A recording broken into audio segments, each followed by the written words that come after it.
এক বুদ্ধিজীবী এক আলেম সাহেবকে বলল, হুজুর আপনারা যে এত পরকাল পরকাল করেন, পরকাল বলতে তো কিচ্ছু নাই। আলেম সাহেব বললেন, আচ্ছা তাই নাকি? বুদ্ধিজীবী বলল, হ্যাঁ। তখন আলেম সাহেব বললেন, আচ্ছা আমি যদি এখন বলি আপনার ব্লাড ক্যান্সার হয়েছে, আপনি কি বিশ্বাস করবেন? তখন বুদ্ধিজীবী বলল, আমারে কি পাগলে কামড়াইছে নাকি এই ফালতু কথা বিশ্বাস করব?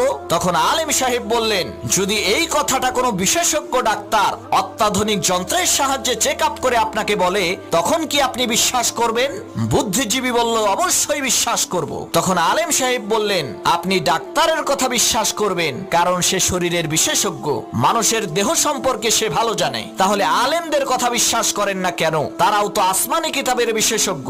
কোরআন হাদিসের মাধ্যমে তারা পরীক্ষা করে বলেন যে পরকাল আছে, মৃত্যুর পরে আরেকটা জীবন আছে, জান্নাত আছে, জাহান্নাম আছে। তখন বুদ্ধিজীবী তার বুদ্ধি খাটাইয়া বলল, হুজুর আপনি ঠিকই বলছেন, আপনার কথা সত্য, পরকাল